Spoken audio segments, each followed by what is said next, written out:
은혜로우시고 자비와 긍휼이 풍성하시며 늘 신실하셔서 저희의 모든 삶을 보살피시고 건강을 지키시고 또 이렇게 저희에게 오늘 하나님의 말씀을 공부할 수 있도록 저희를 불러주신 아버지 진심으로 고맙고 감사합니다. 아버지 하나님, 이 시간에 참으로 주님께서 저에게 하나님의 그 진리의 말씀을 올바로 나누어서 하나님 앞에 부끄러움을 당하지 않는 일꾼이 될 수 있도록 공부하라고 하셨고, 또 모든 사람이 구원을 받되 진리의 지식을 얻는 것이 하나님의 뜻이라고 하셨습니다. 저에게 이 귀한 말씀을 주셨습니다. 주님 말씀을 공부할 때 저희는 오직 주님께서 모든 진리 가운데로 인도하시기 위해서 우리에게 보내주신 진리의 영을 참으로 저희가 신뢰하고 주님께서 약속을 하신 그 약속을 신뢰합니다. 아버지 하나님 도와주셔서 이 진리의 말씀을 깨닫고 주님 그 말씀으로 인해 저희가 참으로 다시 영이 소생하고 주님을 향한 사랑이 더 샘솟고 주님을 알아가는 지식에서 자라나고 더 성숙해지고 주님의 뜻을 더 파악하고 아버지 하나님 그러므로 주님께서 다시 오실 때 참으로 저희가 더욱 준비되는 또 주님의 일에 충성된 그러한 자들이 다 될 수 있도록 이 성령 공부를 축복해 주셨기를 주님 앞에 간절히 기도하고 원합니다. 아버지 하나님 실로 무능하고 무지하고 또 무기력합니다. 주님께서 도와주시지 아니하시면 이 말씀의 사역을 감당할 수가 없습니다. 다만 주께서 택하신 자에게 또 능하게 하셔서 이 일을 감당할 수 있게 하신다고 약속하셨으니 또 그 약속을 신뢰합니다. 주님 도와주셔서 주님의 영으로 충만하게 채우셔서 이 위대한 하나님의 말씀의 사역을 온전히 감당하고 아버지께 영광을 돌리고 아버지를 기쁘시게 해드리고 우리 모두에게는 큰 축복과 유익이 되는 시간이 될 수 있도록 인도해 주십시오. 여러 가지 사정으로 참석하지 못하는 형제자매들 있는 처소에서 주님께서 다 돌봐주시고 주께서 마음을 주시고 또 여건을 허락해 주셔서 정말 모든 형제자매들이 하나님의 말씀을 생명의 샘을 참으로 찾는 모든 자들이 다 될 수 있도록 인도해 주십시오. 이 시간을 주님 손에 의탁드리고 우리 주 예수 그리스도 이름으로 기도하옵나이다. 아멘. 네, 이 시간에 우리는 스가랴서 9장으로 갑니다. 스가랴서 9장 9절서부터인데요. 말씀드리지만 이 내용이 그렇게 만만치가 않습니다.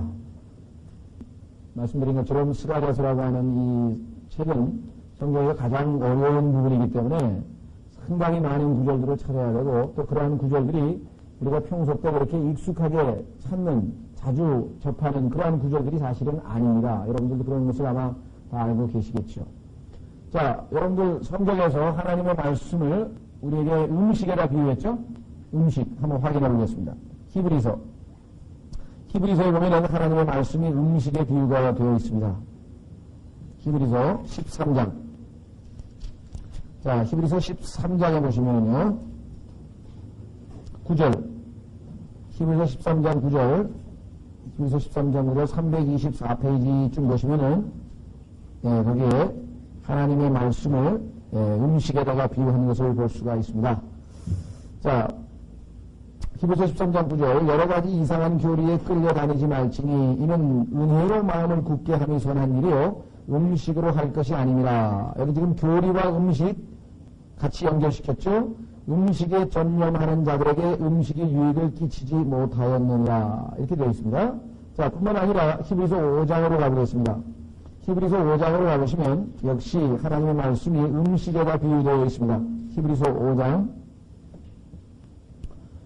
12절 315페이지입니다. 신약성경 315페이지 히브리서 5장 12절 시간으로 보건대 되어 있죠. 히브리서 5장 12절 시간으로 보건대 너희가 마땅히 가르치는 자가 되었어야 할 터이나 다시 하나님의 말씀의 초보 원리인 것을 남에게 가르침을 받아야 할 필요가 있으니 단단한 음식이 아니라 젖을 필요하는 자가 되었도다.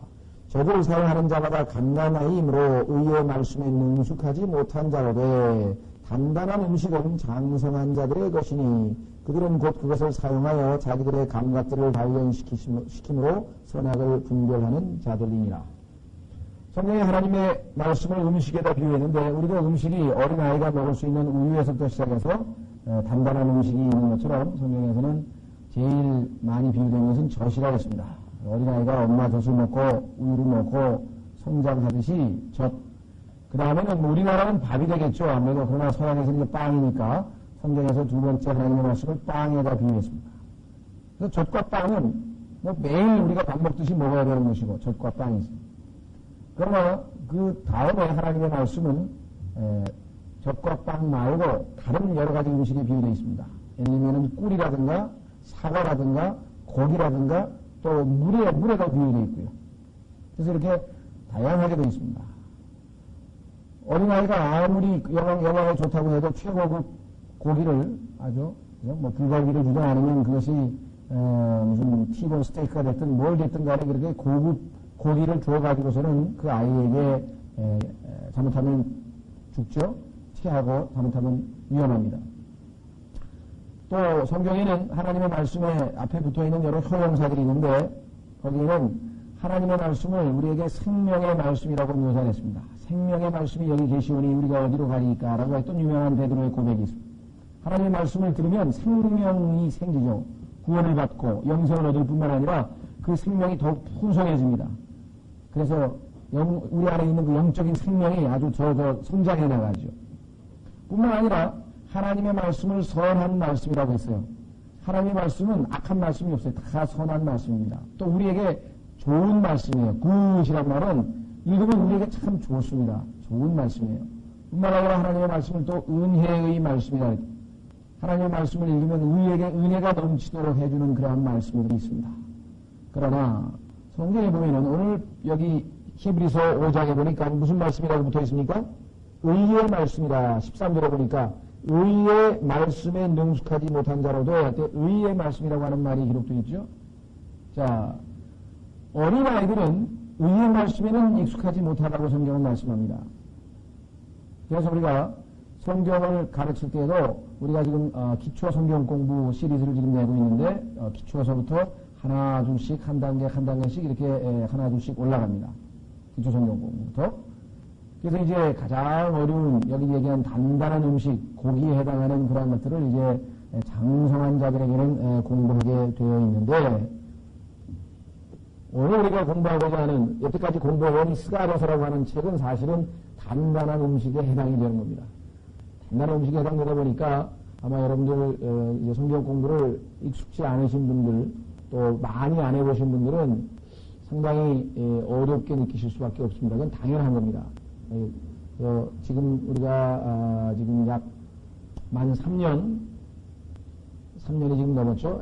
4년째 지금 시작하고 있기 때문에 그동안에 쭉 3년 동안 이렇게 이제 쫓아오신 분들은 충분히 이제 이 단단한 음식을 소화할 수 있을 만큼 그래도 공부를 하셨는데 그렇지 못한 경우에는 이 스가랴서를 공부할 때 보면은 성경 공부하는데 이렇게 복잡하고 이런 걸 배워야 되는가. 특히 뭐 이스라엘이 환란을 당하고 이스라엘과 관련된 이야기가 왜 이렇게 많으냐 이렇게만 생각하실지 모르겠습니다. 그러나 우리는 자기중심적으로 제일 그리스도인들의 어리석은 것이 뭐냐면요. 창세기 1장 1절부터 계시록 22장 21절 마지막 절까지 전부 자기에게만 적용하려고 그러고 자기 자신에게만 그렇게 받아들이려고 하는 그런 어리석음입니다. 물론 하나님의 말씀이니까 처음부터 끝까지 다 읽어야죠. 31,175절에 단어로 하시면 약 80만 단어가 되는데 그 말씀 하나하나가 다 하나님의 말씀이니까 우리가 분명히 다 한 단어 단어 공부해야 되고 다 해야 하지만은 그러나 하나님은 크신 분이기 때문에 그리스도인들에게만 성경을 주신 것은 아니라고 하는 사실을 우리가 기억을 해야 된다는 얘기입니다.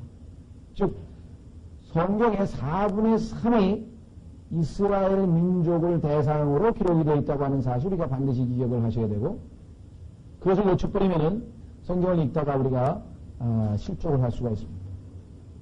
왜? 특히 여러분들이 역대기라든가 이런 책을 보면은 이스라엘 사람들의 이름이 좀 많이 나옵니까? 이게 나하고 무슨 상관이에요, 도대체? 어떤 분은 그런 생각을 가질 수 있을까요? 그러나 그것은 굉장히 깊은 상관이 있다고 해요. 그건 하나님이 우리 아버지 되신데, 우리 아버지가, 그래서? 우리 아버지가 나뿐만 아니라 하나님이 특별히 관심을 갖는 백성이 있고, 하나님께서는 그 이스라엘 백성을 인도하셔서 오늘날 하나님의 영광을 많이 드러내셨다는 것이죠. 그리고 마지막 하나님의 경륜을 펼쳐보실 때도 하나님께서 하나님의 그 영원한 마스터 플랜을 제시할 때도 이스라엘이라고 하는 그 민족이 반드시 있어야 될 한 구성 요소다 이 말입니다. 그래서 성경은 첫 번째로 이스라엘 민족에게 주어진 것이고 두 번째로 예수 그리스도를 믿는 그리스도인들에게 주어진 것이고, 그 다음에 세 번째로는 나중에 이방인이라고 하는 존재가 있습니다. 이방인은 예수 그리스도를, 오늘 이 시대 이방인들은 예수 그리스도를 믿지 아니하는 사람들입니다. 유대인 이외의 모든 민족 가운데 이렇게 해서 성경은 이 세 부류를 대상으로 해서 하나님께서 기록하셨다는 것을 좀 염두에 두시고, 이 셋이 밀접한 관계가 있습니다. 다 하나님께서 필요하기 때문에 다 배치해 놓으신 것이거든요. 우리도 과거에는 우리 몸의 신체의 일부 가운데서 뭐 맹장이 왜 필요하냐, 맹장염 수술 쉽게 해버렸지만 요즘은 맹장 수술 잘 안 합니다. 그 다음에 뭐 그 신체의 일부를 훼손하는 일을 가능하면 안 하려고 하는 것이 이제 원칙이죠. 자, 그래서 스가랴서 오늘 이제 9장 9절서부터 해서 오늘서부터는 이제 2시간 연속해서 이제 스가랴서를 마무리를 지으려고 합니다. 기독론은 우리가 다 마쳤고요. 예수 그리스도에 관한 기독론은 우리가 다 마쳤고, 그래서 이제 14장까지 하고 이번 학기를 마치고 그 다음에 쉬었다가 우리가 다시 다른 과목들을 공부하려고 합니다. 자, 그래서 9장 9절서부터 스가랴서 9장 9절서부터 공부하겠습니다. 오 시온에 따라 크게 기뻐할지어다. 오 예루살렘에 따라 큰 소리로 외칠지어다. 시온의 딸, 예루살렘의 딸 다 유대인 민족에 관한 얘기라고 하는 것을 여러분들이 너무나 잘 아시죠? 여러분들 시온의 딸, 예루살렘의 딸 이런 얘기들은 유대 민족에 관한 것이라고 하는 것을 너무 잘 아실 텐데요. 다 찾을 수는 없고 예수님께서 돌아가시기 직전에 했던 것들을 한번 확인해 보겠습니다. 마태복음으로 가보겠습니다.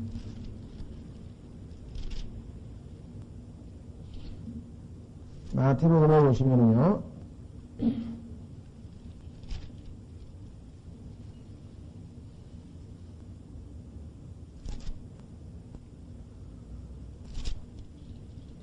마태복음에서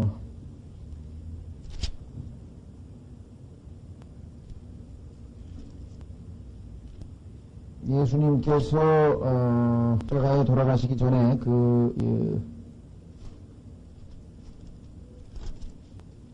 어디 있나요?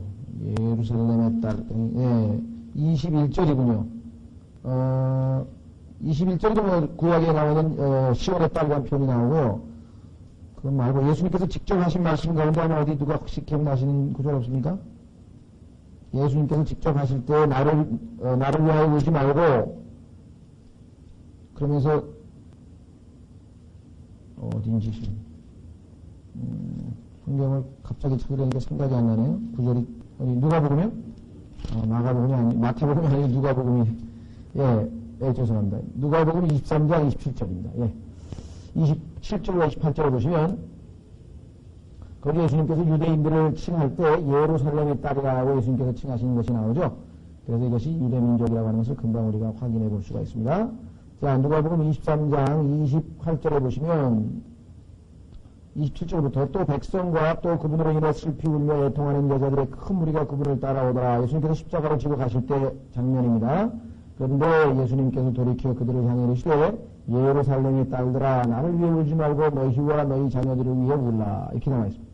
그래서 성경에서 예루살렘의 딸, 시온의 딸 이런 표현들은 다 유대 민족에 관한 것이라고 하는 것을 우리가 확인해 볼 수가 있죠.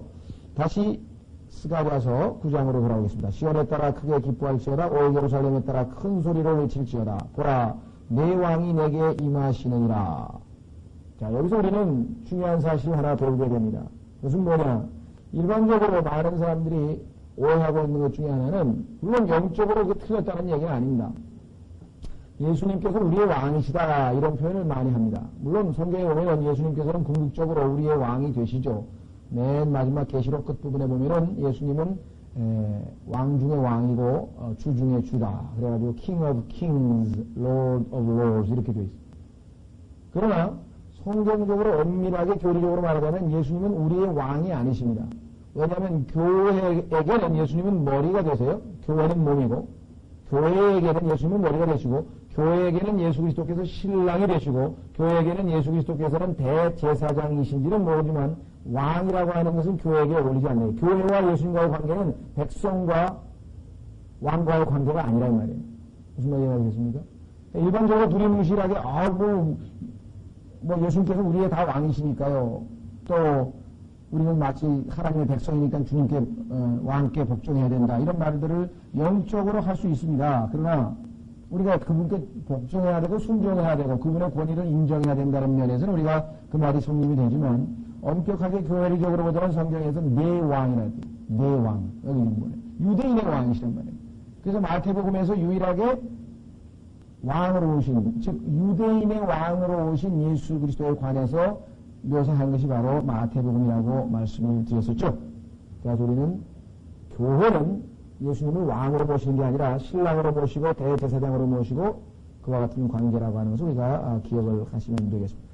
자, 큰 소리로 외칠지어다 보라 내 왕이 내게 임하시느니라. 그분은 의로우시며 구원을 소유하시며 겸손하사 나귀를 타시나니 나귀 새끼 곧 어린 수나귀니라. 자, 이 말씀은 초림 때의 일부가 이루어졌습니다. 지난 시간에 말씀드린 것처럼 이 문맥은 재림의 문맥입니다.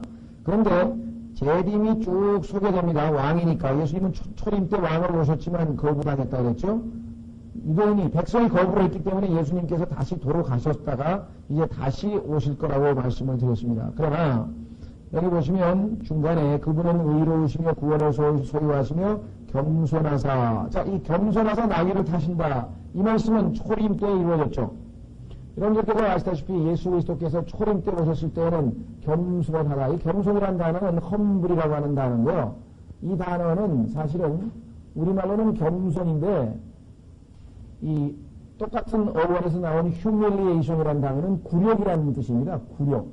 예수님께서 이 땅에 오셨을 때 초림 때에는 참으로 어떻게 보면은 너무 겸손하셔서 세상 사람들을 보면은 굴욕적인 모습으로 오셨다 이게.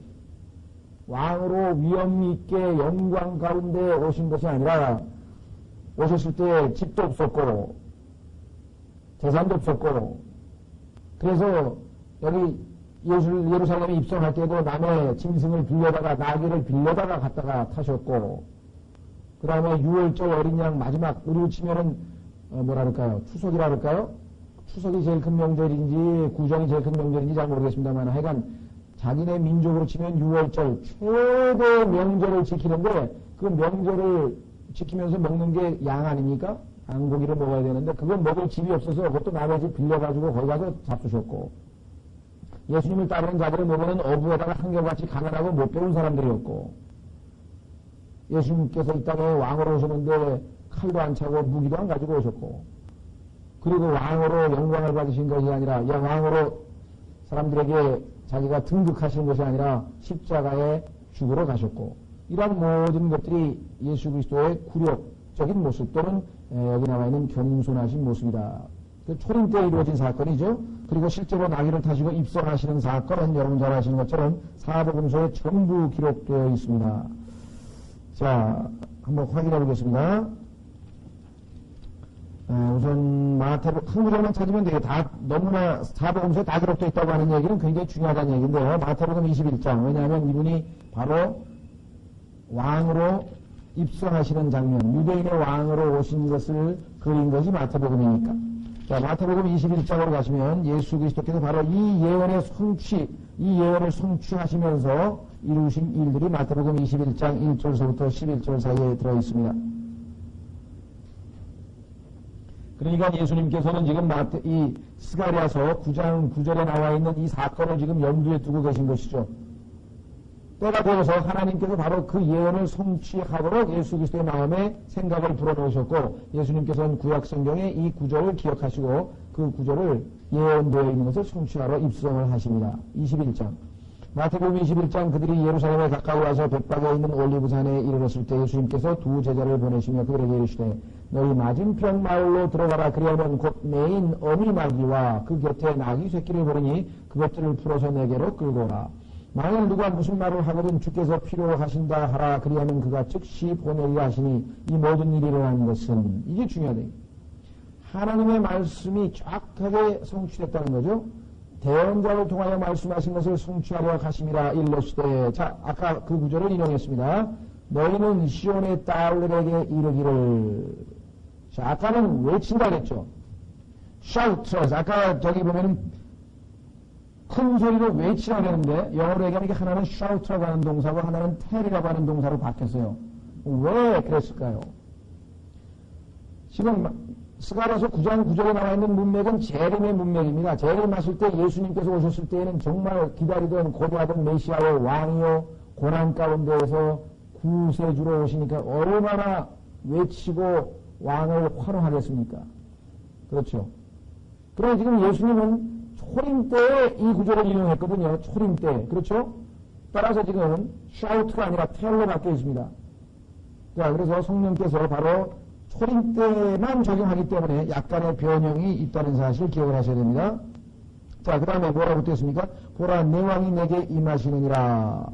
그분은 온유하사 나귀 위에 앉으시나니 나귀 새끼 곧 어린 수나귀라 하라 하셨느니라. 이렇게 나와 있죠. 그러면은 아까 스가랴서에 나와 있는 것처럼 큰 소리로 외친다든가 크게 기뻐한다든가 의로우시다든가 구원을 소유하시다든가 이런 건 다 뺐다 이게. 왜? 재림과 관련된 구절이니까. 예수 그리스도의 재림과 관련된 구절은 빼고 예수님께서 지금 나귀를 타고 입성하시는 것은 초림만 성취시키는 거 아니에요. 그러니까 초림과 관련된 구절만 인용이 되어 있습니다.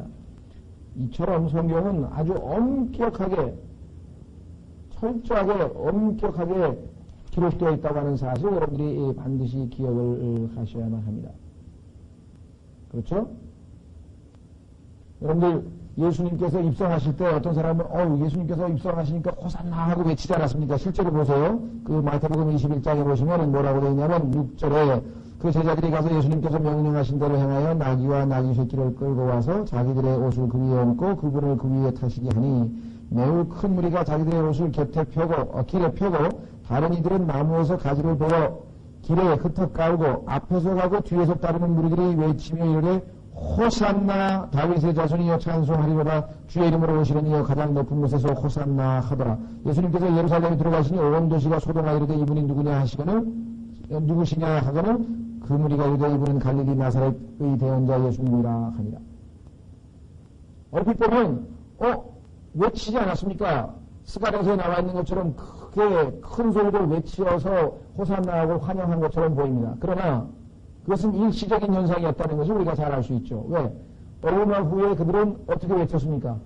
자기들이 호산나 하면서 왕이시여 하고 막 환영했던 그 왕을 잠시 후에 십자가에 못 박아 보려고 외쳤던 동일한 민중이래. 똑같은 사람들이 예수 그리스도께서 그들이 기도했던 것처럼 유대민족을 세계에서 강국으로 만들고 그렇게 안 해주고 정치적인 메시아의 모습을 안 보이고 십자가로 가셔서 대속의 메시아로서의 모습을 보이니까 실망해가지고 십자가에 못 박으라고 외쳐댔다 이 말이에요.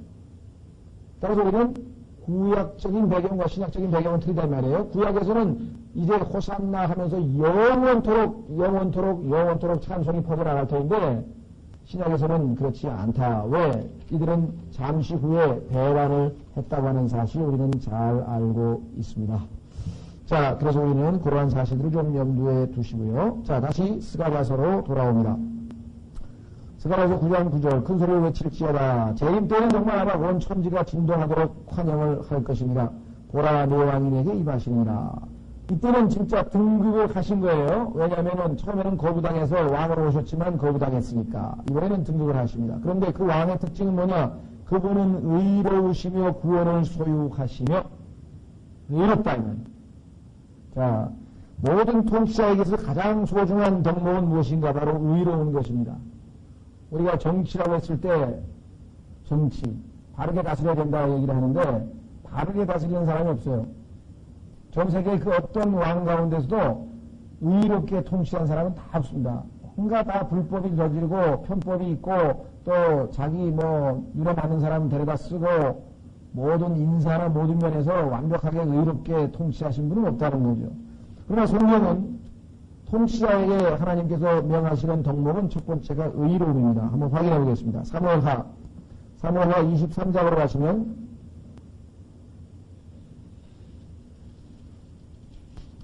사무엘하 23장에서 다윗이 죽기 전에 하나님께서 다윗의 입을 통해서 우리에게 말씀하신 것은 무엇인가? 통치자는 의로워야 된다. 왕은 의로워야 된다. 의로움. 제일 중요한 게 바로 의로운 것입니다. 사무엘기 23장, 사무엘기하 23장에 보시면은 3절에 이렇게 이야기를 합니다. 다윗이 이제 얼마 남지 않은 인생에서 마지막 말입니다. 23장 1절에 보면 이는 다윗의 마지막 말이라. 일종의 다윗의 유언이죠. 사무엘기 하 416쪽입니다. 416페이지에 23장 1절 이는 다윗의 마지막 말이라. 이새의 아들 다윗이 말하니라. 높이 일으킴을 받은 자, 야곱의 하나님께서 기름 부음을 받은 자, 이스라엘에게서 달콤한 시편을 지은 자가 이르기를. 자기 자신을 얘기하는 거죠. 다윗이 자기 자신이 바로 이새의 아들 다윗이죠. 자, 2절 주의 영께서 나를 통하여 말씀하시니 그분의 말씀이 내 혀에 있도다.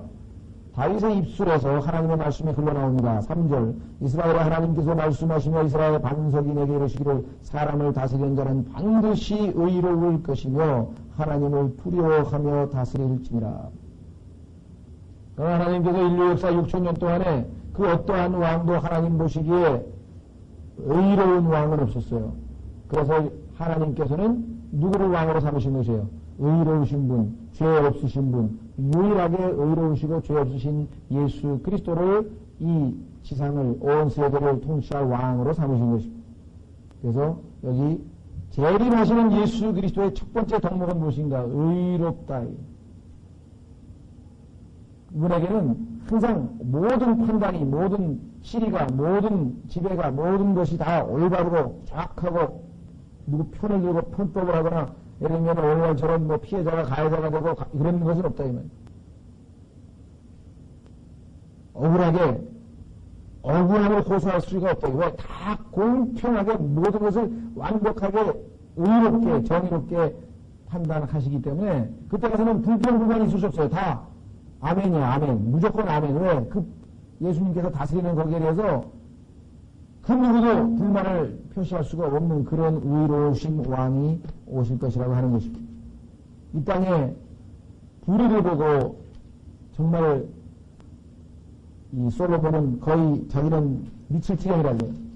이 땅에 저질러지는 모든 불의에 대해서 지식인이었던 지혜로웠던 솔로몬은 도저히 어떻게 할 수가 없어요. 이 세상에는 굽은 것이 너무 많아가지고 이것을 똑바로 필 자가 없다고 탄식했던 것이 바로 솔로몬 아닙니까? 그러면서 외치기를 누가 굽은 것을 하나님께서 굽게 하는 것을 누가 펴랴라고 고백했다.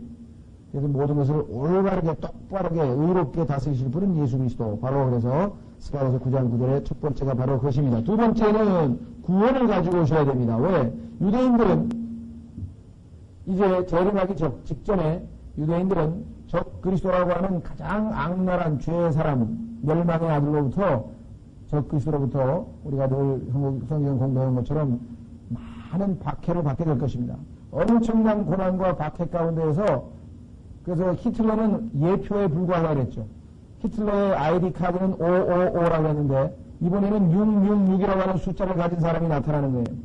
그는 히틀러의 그 600만 이스라엘 백성의 학살 사건을 그저 코웃음 칠 정도의 왜? 성경에서 예수님께서 모든 것을 다 아시는 분인데 이 적그리스도가 왔을 때 유대인이 당할 야곱의 환란을 전무후무한 환란이라고 그러거든요. 전무후무한 역사상에 그보다 더 큰 환란도 없고 더 적은 상황. 그러니까 가장 큰 환란이 유대인들이 닥치는데 우리가 생각할 때는 600만 명이 죽은 히틀러의 그 가스실에서의 그 엄청난 비극보다 더한 거냐? 더하다고 성경 기록되어 있다. 심지어는 지금 14만 4천 명만이 살아남을 것이라고 성경은 예언하고 있다. 유대인이 지금 1,800만 명이라고 보통 얘기를 하는데요. 1,800만 명에서 14만 4천 명만 살아남고 다 죽는다고 생각하면은 히틀러 시대보다는 훨씬 더 비율로 봐서 많은 사람이 학대를 당하고 죽게 될 것입니다. 그렇기 때문에 그들은 구원이 필요하다. 그래서 여기서 얘기하는 구원은 예수 그리스도 믿고 지옥에 안 가는 그런 구원이 아니에요. 그러니까 문맥에서 구원이라고 하는 단어로 해서 그래야지. 여기서 그냥 구원을 소유하시면 일반적으로 그리스도인들이 착각하고 있는 것은 뭐냐면요. 구원이라고 하는 단어만 나오면 전부 지옥으로부터 구원하는 그걸로 그냥 갖다가 인위적으로 적용을 하려고 해요. 성경에서 구원은 감옥에서 구출하는 것도 구원이라고 했고요. 그 다음에 마귀에게 속지 않고 거기서부터 피해 나오는 것도 구원이라고 그랬고.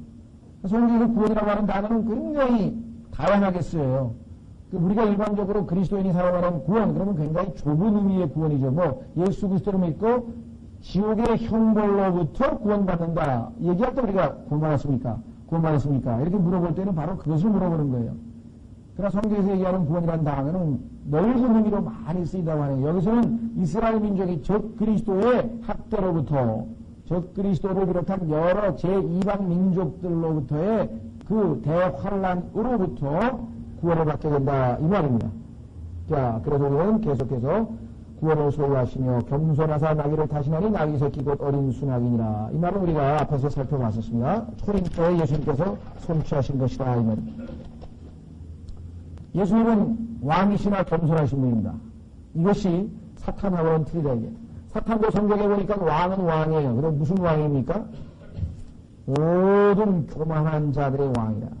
여러분이 만약에 왕이라고, 여러분이 만약에 교만하면 왕으로 사탄을 모시고 있는 거나 마찬가지 돼요. 한번 확인해 보겠습니다. 욥기. 욥기에 보면은 사탄도 왕입니다. 욥기 41장. 욥기 41장에 보면은 사탄도 모든 교만한 자들의 왕이라고 성경은 말씀했습니다. 욥기 41장 34절, 구약성경 668페이지, 구약성경 668페이지, 욥기 41장 34절에 그는 모든 높은 것을 바라는 자요. 보세요. 믿음의 분량에 따라 높은 데 마음을 두지 말라라고 바울은 로마서 12장에서 누누이 이야기했는데 높은 것을 바라본다 이게. 과대평가를 한다 이게. 자기를 과대평가해서 그것이 지나치면 어떻게 됩니까? 그것을 과대망상증이라고 그러죠. 과대망상증. 과대망상증 아시죠? 메갈로메니아라는데 과대망상증. 정신병원에 가면 많이 있어요. 하루는 정신병원에서 어떤 사람이 면회실에서 면회 시간인데 딱 보니까 옷을 좀 멋지게 차려입어서 뭔가 좀 이상한 아주 멋있는 사람처럼 탁 차려입은 사람이 뚜벅뚜벅 걸어가니까 한 사람이 지나가면서 누구요 당신? 당신 누구요? 나는 나폴레온이다. 나는 참 알렉산더 대왕이다. 나는 알렉산더 대왕이다. 그러면서 한다는 소리가 아니 정말이요? 그러니까 상대방이 물어요. 아니 정말 당신이 알렉산더 대왕이야? 그랬더니 아니 그럼 물론이지. 아니 정말 그걸 안 믿는 거야? 내가 알렉산더 대왕이라는 것을 안 믿는 거야? 못 믿지. 왜 못 믿어? 내가 알렉산더니까. 그게 소위 말하면 과대망상이에요. 서로 자기가 그죠? 알렉산더 대왕이네. 그것보다 더한 것도 있어요. 더한 과대망상증 있잖아요. 나는 나폴레옹이다. 옆에 있던 사람이 네가 어떻게 나폴레옹이냐? 네가 어떻게 나폴레옹이냐? 그러니까 하나님께서 나가 나폴레옹이라고 그랬다고. 옆에 있던 사람이 내가 언제 그랬냐? 무슨 말이 해야 되세요? 내가 언제 그랬냐? 그러니까 자기가 하나님이야 이거죠. 나폴레옹 정도는 우스운 거고요. 오늘날 우리 시대에 그런 사람이 있다니까. 내가 언제 너보고 나폴레옹이냐 그랬어? 과대망상증. 여기 나와 있잖아요. 마귀의 자녀. 모든 높은 것을 바라는 자요. 피터 가쿠만 박사님이 그런 얘기. 미국에서 자기가 40년 동안 목회를 해보니까 목사들이 다 망한 게 뭐냐? 전부 과대망상증에 걸려가지고. 하나님께서 시골에서 50명 데리고 목회하라 그러면 조용히 하지. 그냥 본드 아시죠? 여러분들 뭐라나 채권이죠. 본드를 발행을 해가지고 막 돈을 모아가지고 막 500명짜리, 5,000명짜리 교회를 지어가지고 말이죠. 나중에는 막 빚 갚느라고 그냥, 이 완전히 채무자를 몰라서 감방에 간 거예요. 그래서 교회에 짓느라고 그 채권 발행해서 그거 못 갚아가지고 감방에 와 있는 목사들이 수두룩하다는 거예요. 왜 쓸데없는 짓을 해요? 쓸데없는 짓을 해요. 그렇잖아요? 여기도 지금 보면은 모든 높은 것을 바라보는 자요 모든 교만한 자녀들을 다스리는 왕이라. 예수 그리스도께서는 항상 하나님을 드높이시고 하나님께 영광을 돌렸다. 겸손하신 분이셨습니다. 자, 우리는 뭐 거기에 너무 시간 많이 끌면 안 되고요. 다시 스가랴서로 가면은 이제 나귀에 대한 얘기입니다. 왜 나귀를 타셨는가? 나귀. 겸손하시기 때문에 그렇다. 사실 구약 성경을 보면은요. 초반에는 이스라엘에서 나귀를 탄 사람들이 노세죠. 나귀를 탄 사람들이 왕이었습니다. 그래서 다윗도 나귀를 타고 왕이 됐고요. 그 다음에 솔로몬도 자기 아들 르호보암에게 자기 나귀를 주어가지고 타라 그래. 솔로몬에게 다윗이 자기 아들에게 왕위를 물려줄 때도 자기 나귀를 내줘서 나귀를 타고 기름 부음을 받고 왕이 되는 거죠. 그래서 초창기에는 상당히 귀족들이 타던 것이 나귀였습니다. 그러나 다윗 시대에 와서 소위 말하면 말이 도입이 됐어요. 말. 그러니까 말이 도입이 되니까 말하고 나귀하고는 여러분 뭐 아시다시피 상대가 안 되잖아요. 예? 그러니까 그때부터는 말이 존귀하게 여겨지고 노새는 좀 급수가 낮은 사람이 타는 것처럼 그렇게 바뀌었다 이 말이죠. 그러니까 여기서 지금 예수님께서 나귀를 타셨다고 하는 것은 겸손하시다 그 얘기를 지금 묘사하려고 하는 거죠. 실제적으로 한번 확인해 보겠습니다. 예레미야 17장 25절을 보시면 예레미야 17장 25절 사실 이 예레미야니 뭐니 이게 다 좀 단단한 음식들이 되기 때문에 여러분들이 아마 제가 초창기에 이 킹제임 성경을 알고 성경을 좀 본격적으로 공부하기 전에는 예레미야, 이사야 이런 걸 뭐 1년에 가야 뭐 한두 구절 찾아봤을까? 1년에 가야 뭐 한두 구절 뭐 그것도 그냥 교회 시대에 영적으로 적용하기 위해서 뭐 너희는 뭐 부르짖으라 주께서 뭐 이런 거 몇 구절 그러니까 아는 게 별로 없어요. 그런데 사실은 보니까 이 예레미야, 에스겔, 이사야 여기에 지금 하나님에 대해 하나님께서 하나님의 성품과 하나님의 어떤 그 원칙과 하나님께서 민족들을 다스리시는 이런 모든 것들이 엄청난 양으로 계시가 되어 있어요. 근데 문제는 이게 다 단단한 음식이기 때문에 그냥 일반 교회들은 거의 손을 안 대. 왜냐하면 솔직히 얘기해서 목사님들도 제대로 공부해 본 적이 없어. 그건 다 누구나 공통돼요. 그냥 대충 이사야는 뭐 이런 정도다 뭐 이런 것만 알지 한 구절 한 구절을 파가지고 제대로 공부해 본 사람들이 사실은 드물다. 이게 그만큼 어렵기 때문에 사실은 그렇습니다. 자, 예레미야 17장 25절에 보시면 이렇게 기록되어 있습니다. 다윗의 왕좌에 앉은 왕들과 통치자들이 병거와 말을 타고 이렇게 되어 있죠. 그러니까 말이라고 하는 것이 이미 도입이 돼서 이 도시의 문들로 들어오되 이렇게 되어 있습니다. 그래서 우리는 하나님께서 이 말에 대해서 성경에 보면 반복해서 얘기를 하는데 왜냐? 여러분들 그 왕이라든가 유명한 장군이 타는 그 말은 굉장히 아주 뭐랄까 유명하죠. 특별히 막 저기 하잖아요. 삼국지에도 그 적토마라는 게 있잖아요. 여포인가요? 여포에 적토마가 있고 또 누구의 무슨 백마가 있고 그러니까 이 말은 어떤 힘의 상징이고 성경에서 보면은요. 그래서 전쟁을 가장 그 전쟁의 이 전사들은 말에 대해서 신경을 썼어요. 그래서 기병이 하여간 제일 중요하고 전쟁에서 옛날 시대에 보면은 그래서 이 말을 숭배하고 막 숭앙하는 정도까지 됐어요. 그래서 성경에 보면은 이스라엘 백성들은 하나님으로부터 말을 하지 말라는 경고를 여러 번 받습니다. 그래서 전쟁에 나가가지고 전리품을 하나님이 전쟁을 이기게 하시면 전리품을 뺏어오잖아요. 그 중에서 하나님께서 꼭 말을 뺏을 때에는 말의 뒷다리를 힘줄을 끊어버려야 돼요. 말이 뒷힘줄을 끊어버리고 칼로 잘라버리면 그건 뭐 죽은 말이잖아요. 죽이라 이 말이에요. 말을. 왜냐하면 너희는 말을 신뢰해서는 안 된다. 전쟁 나가더라도 나를 신뢰해야지 하나님을 신뢰해야지 말을 신뢰해서는 안 된다고 하는 것을 가르쳐주기 위해서 유대인들에게는 늘 그렇게 말씀하셨대요. 하나님께서. 아마 여러분들이 구약의 그 말에 대한 신뢰는 뭐 나폴레옹도 말 타고 알프스 넘어가는 거 그림 보셨죠?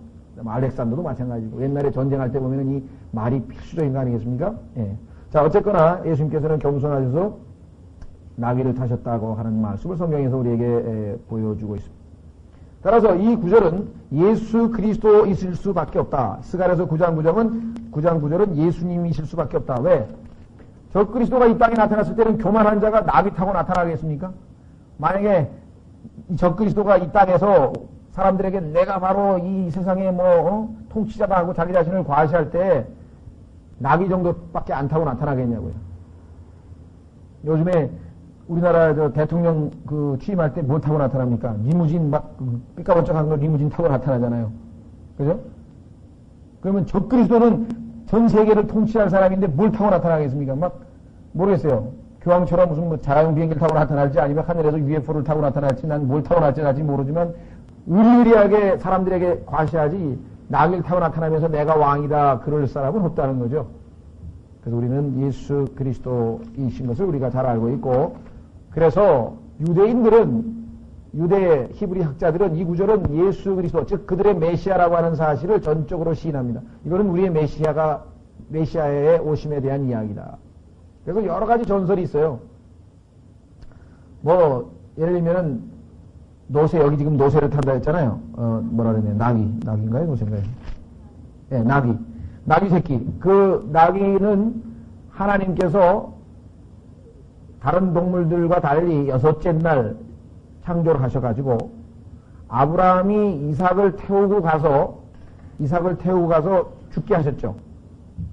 자기 아들을 갖다가 바치라고 했잖아요. 그때 나귀를에다가 이삭을 태우고 갔는데 바로 그 나귀가 무슨 나귀냐면은 그 전에 그 후에 참 아브라함이 이삭을 태웠던 그 나귀가 나중에 모세가 자기 아이들과 아내를 태우고 미디안 광야에서 이집트가 아니라 미디안 광야에서 이 출애굽을 하기 위해서 데리고 왔던 그 나귀고, 그 다음에 그 나귀는 100가지의 색깔로 되어 있고, 이게 전설 같은 얘기가 굉장히 많아요. 이 유대인들에 보면은. 그래서 여기 나와 있는 이 메시아의 오심을 어떻게든지 좀 멋있게 해보려고 만들어낸 얘기들이 상당히 많다는 것을 우리는 잘 알고 있습니다. 그러나 그것은 전설이고 만들어낸 유대인들이 자기 민족의 영웅이고 메시아니까 그렇게 묘사했을 뿐이지만 성경은 예수님은 겸손하게 오신다고 말씀을 했어요. 그러나 그분은 왕이시기 때문에 10절 내가 에브라임에게서 병거를 끊으며 전쟁을 끝냅니다. 예루살렘에서 말을 끊고 역시 전쟁입니다. 그 다음에 전쟁하는 활도 없거든요. 무기도 없을 뿐입니다. 예수 그리스도께서 재림하실 때에는 이제 더 이상 전쟁이 없을 것이고 더 이상 무기도 없을 것이고 그 결과 어떻게 됩니까? 그가 이 교도들에게 화평을 말할 것이요. 화평. 그 다음에 그의 통치 권세는 바다에서 바다까지 이르고 그 강에서 땅끝까지 이르리라. 바다에서 바다는 여러분 아시는 것처럼 지중해에서 그 다음에 홍해 쪽을 얘기하는 것이겠죠. 그 다음에 강에서 땅끝까지. 강은 에스겔서 48장 보면은 생명수강, 계시록에 나와 있는 예루살렘에서 흘러나오는 생명수의 강이 있습니다. 그러니까 예루살렘에서 시작해가지고 땅끝까지, 다시 말해서 온 지상을 다 통치하는 왕이 되신다고 하는 그런 말씀입니다. 자, 이 전쟁을 멈추게 하고 평화를 가져오시는 예수 그리스도, 이것은 성경에 너무나 많은 구절들이 있기 때문에 다 찾을 수가 없고 제일 유명한 구절 한 구절만 찾겠습니다. 이사야서 2장 4절. 이사야서 2장 4절은 아마 저거 성경 공부를 하신 분들은 여러 번 아마 읽었던 구절입니다. 아주 유명한 구절이라고 했는데 아직도 이 구절에 잘 모르고 계신 분들은 이번 기회에 정확하게 이사야서 2장 4절이라고 하는 것은 왜 유명한가? 820페이지입니다. 이사야서 2장 4절은 아주 바이블 빌리버 그리스도인들은 잘 알고 있어야 될 말입니다. 첫째 우선 보겠습니다. 이사야서 2장 1절서부터 보시면은 재림입니다.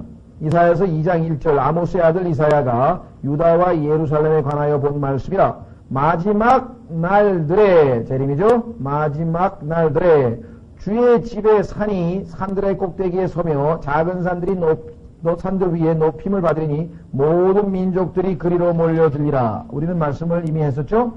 여러 번 공부했잖아요. 모든 민족들이 이제는 유대인들을 우습게 여기고 지금처럼 멸시하는 게 아니라 예수님께서 왕이 되시면 다 몰려들어서 예수님께 배우기 위해서, 유대인들에게 배우기 위해서 몰려든다. 3절 많은 백성이 가며 이르기를 너희는 오라 우리가 주의 산에 오르며. 지금은 아주 유대인 하면 사람들이 그냥 고개를 돌리잖아요. 유대인 하면 어이 지독한 놈들, 돈밖에 모르는 놈들 하면서 우습게 여기고 쳐다보도 안 보려고 하는 게 오늘날 분위기 아니에요. 그런데 예수님께서 와서 유대인의 왕이 되시고 예루살렘에서 탁 다스리시면요, 지금은 다 백악관으로 가지만 그때는 백악관으로 안 간다. 이게 어디로 가니? 전부 다 예루살렘으로 가네. 야곱의 하나님의 집에 이르자 그분께서 자신의 길들을 우리에게 가르치시리니 우리가 그분의 길들 안에서 거두리라. 하리니 이런 법이, 모든 법이 어디서 나와요? 시온에서부터 나갈 것이며, 이 우주를 다스리는 모든 법이 시온에서부터 나갈 것이며 주의 말씀이 예루살렘에서부터 나갈 것입니다. 그분께서, 자, 여기에 나와 있네요. 민족들 가운데서 심판하시며 많은 백성을 꾸짖으시리니. 이것이 예수 그리스도의 재림 때의 심판입니다. 민족들 가운데서 심판합니다.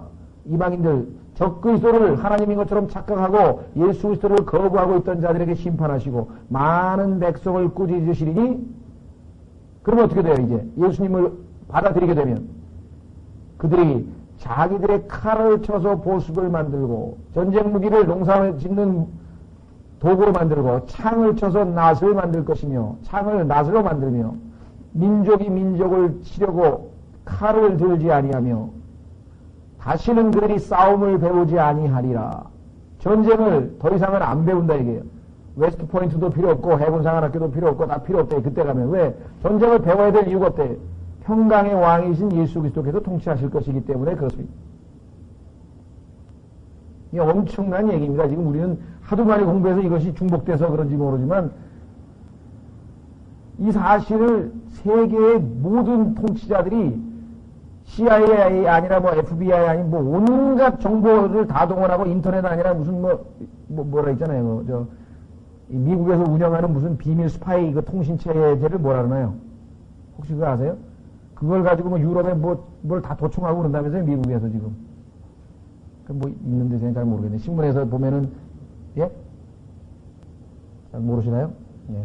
하여간 미국에서 지금 전 세계 모든 통신을 다 감청하고 있는 그런 시스템이 있어요.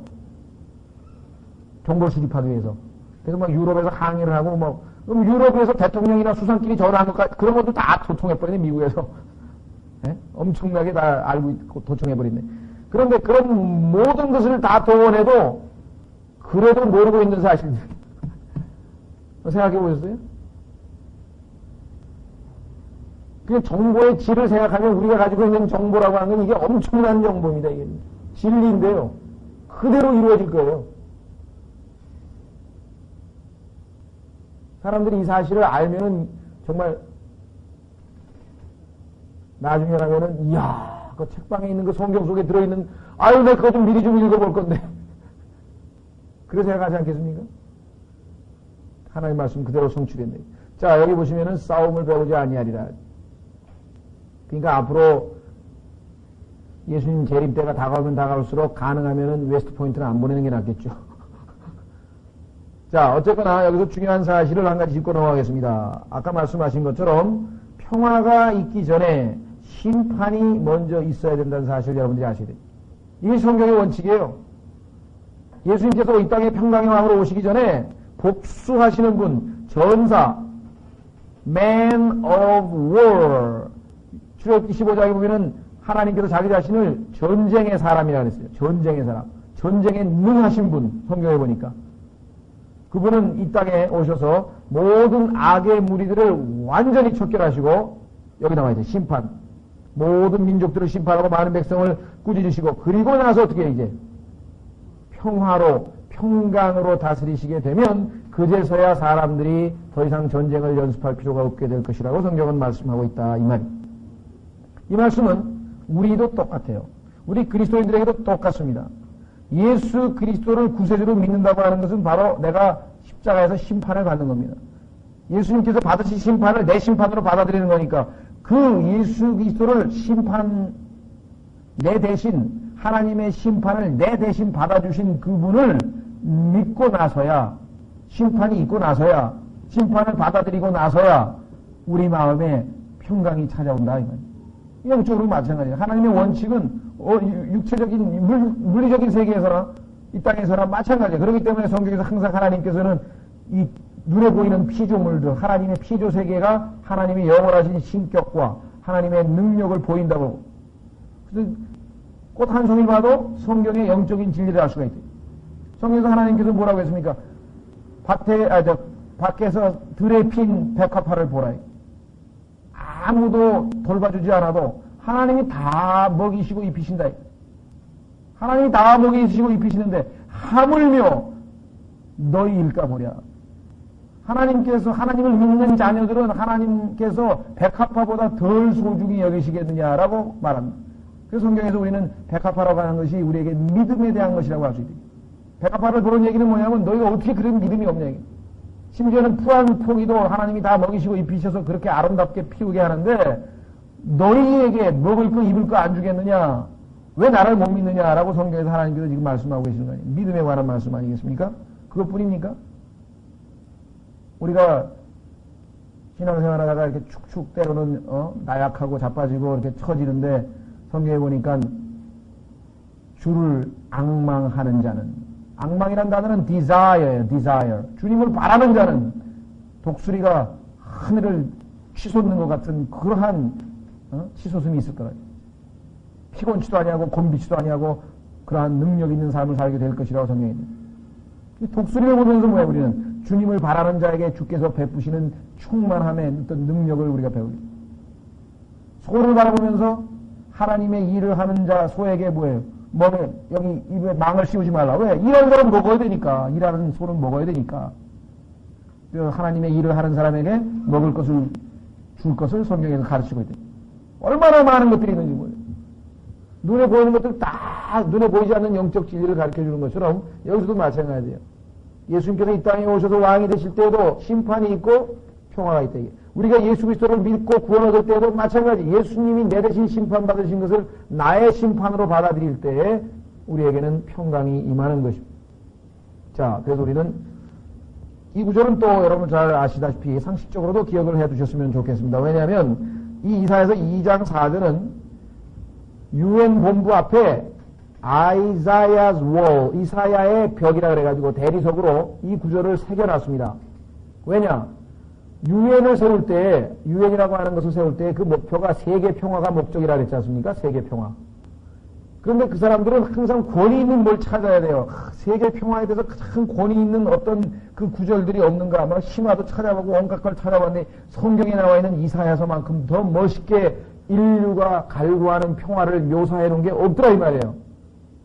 모든 사람이 다 봐도 왜? 얼마나 멋있습니까? 칼을 쳐서 보습을 만들고 칼은 남 죽이려고 있는 건데 그거를 두들겨 가지고 대장장이가 농사 짓는 기구를 만들었어요. 창을 쳐서 낫을 만들 것이며 이것이 요순시대의 희망 아닙니까? 옛날에 꿈꿨던 이야 이게 무릉도원이고 전쟁은 아니에요. 평화로이 농사 짓는 모습 거기다가 민족이 민족을 치려고 칼을 들지 아니하며 다시는 그들이 싸움을 배우지 아니하리라. 누가 봐도 이것은 유엔의 모토다 이게 갖다 놨다. 딱 해가지고 킹제임 성경에서 인용을 해가지고 탁 갖다 써붙여놨다. 근데 문제가 있다. 뭘 모르냐 이게. 하나님께서는 그것을 이루실 겁니다. 그러나 절대로 유엔을 통해서 이루시는 것이 아니라 이 말이에요. 그럼 유엔은 어디에 해당되는 거예요? 바로 앞부분에 해당되는 거예요. 심판받는 자들이요. 이게 착각을 해도 한참 착각을 하는 거예요. 유엔은 어디에 해당되느냐? 여기 나왔잖아요. 유엔이 뭐예요? United Nations 아니에요. 근데 여기서 그분께서 민족들 가운데서 심판하시며 Nations는 심판받아야 될 대상이에요. 많은 백성을 꾸짖으시니 유엔을 만든 자들이 꾸짖음을 받고 심판을 받고 불길 가운데 벌 받고 그리고 나서 끝까지 견디면서 환란을 이겨낸 이방인들과 유대인들에게 그들에게 이제 더 이상 전쟁을 연습할 필요가 없는 화평한 평화의 국가를 평강의 왕이 다스리신다. 이렇게 예언이 되어 있습니다. 사실 참 성경을 읽을 때마다 엄청난 이야기들입니다. 이 땅의 통치자들이 그리스도인이라고 하는 통치자들이 제가 그래도 뭐 부시 대통령 상당히 보수적인 신앙을 갖고 있다고 사람들이 그렇게 얘기를 하는데 왜 모릅니까? 블라인드에게 블라인드 소경이라게 영적으로 왜? 성경을 안 읽고 예수 그리스도께서 오셨을 당시에 종교 지도자 가장 그래도 성경에 관해서 박식하다고 하는 종교 지도자들이 여기 지금 겸손히 나귀를 타고 오시는 분 구약성경에 지금 우리가 읽은 스가랴서 9장 9절에 예언되어 계신 그분이 바로 눈앞에 있는데도 그분을 못 알아보는 거예요. 그분이 그 예언을 성취하기 위해서 나귀를 타고 입성을 했는데도 못 알아보는 거예요. 그분이 하나님이라고 하는 것을 입증하기 위해서 죽은 자를 살리고 무리를 걷고 수천 개, 수만 개의 기적을 행했는데도 그런데도 안 받아들이는 거예요. 그 블라인드라지 예수님께서 블라인드 영적인 소경이라지 소경. 오늘날도 마찬가지입니다. 얼마나 많은 사람들이 지금 앞으로 되어야 될 일을 이렇게 자세하게 기록해 놓으셨는데도 모른다.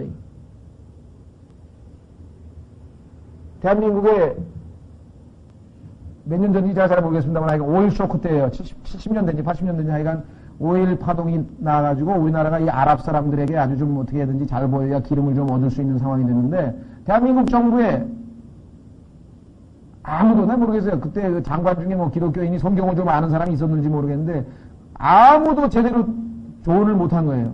그래서 우리나라 정부에서 이 아랍 사람들에게 좀 잘 보이기 위해서 아주 이스라엘에게 대해서 상당히 아주 뭐랄까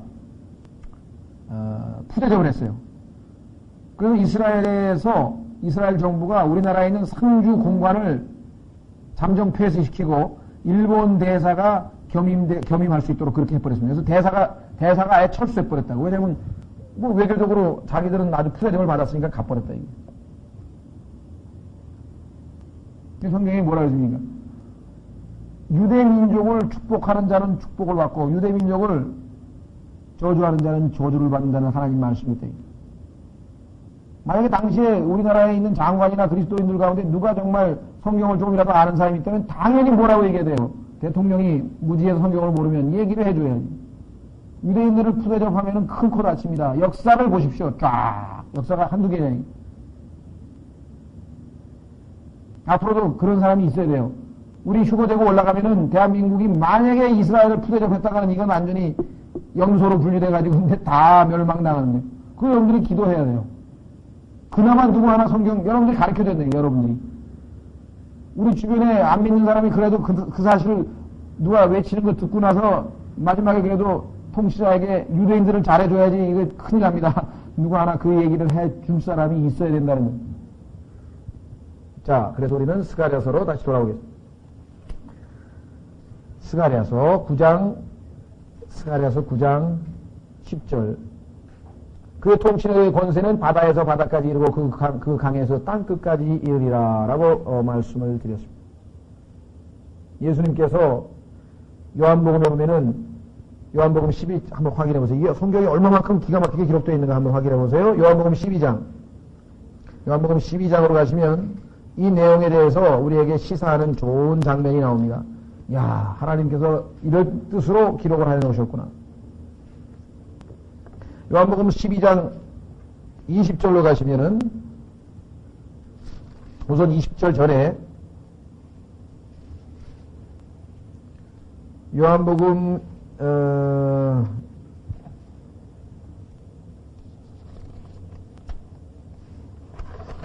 예수님께서 12장 12절 자, 요한복음 12장 12절부터 15절까지가 오늘 나와 있는 이 스가랴서 사건을 기록하고 있습니다. 확인해 보겠습니다.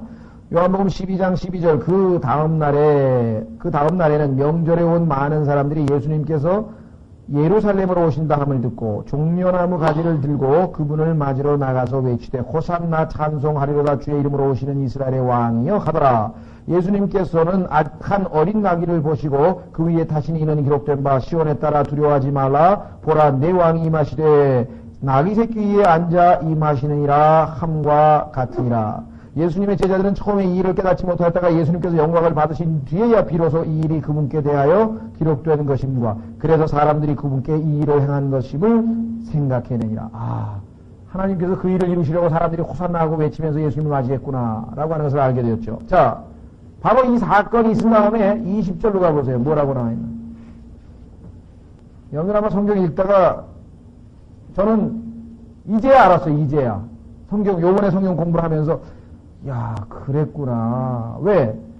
평소 때 요한복음을 읽다 보면요. 요한복음 12장 20절에 명절에 경배하러 올라온 사람들 가운데 그리스 사람이 몇 있었는데 그들이 갈릴리 베세다 사람 빌립에게 가서 청하되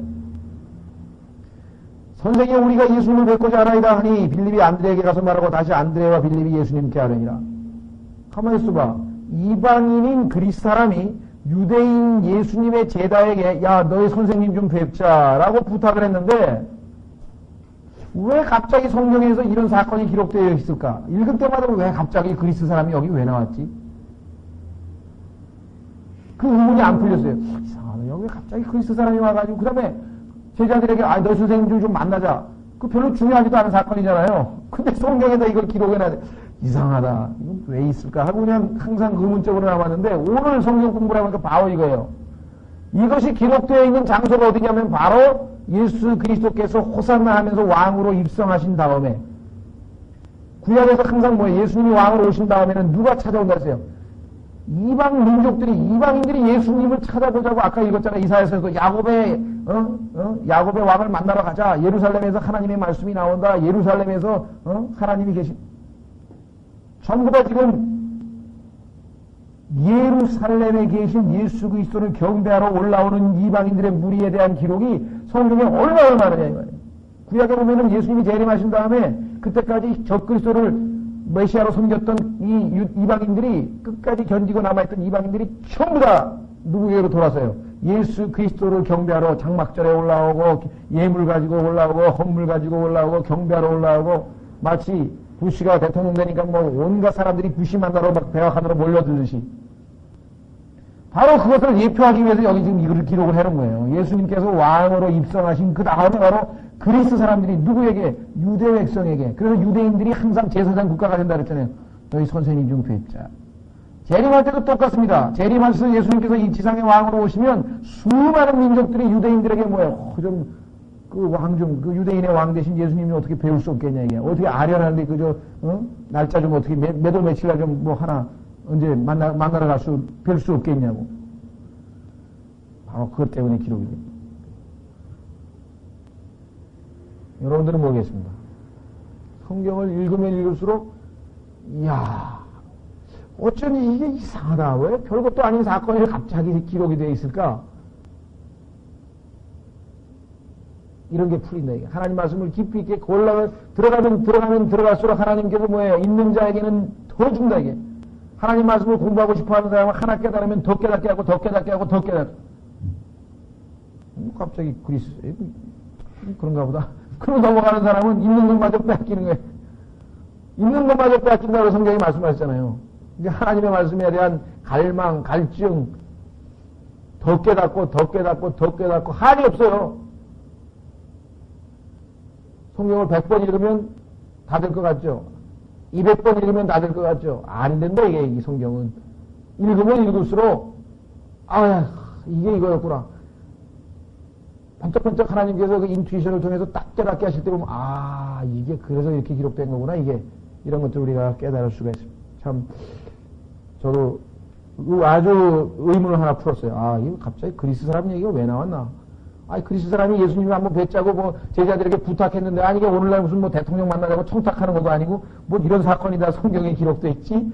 그래가지고 우습게 넘겼던 사건이다. 스가랴서 보니까 바로 그것이라고 하는 사실을 우리가 알 수 있다. 이거죠. 자, 그래서 우리는 쉬었다가, 조금 진도가 늦었습니다만 쉬었다가 이제 유대인에 관한 내용입니다. 그 스가랴서 9장 10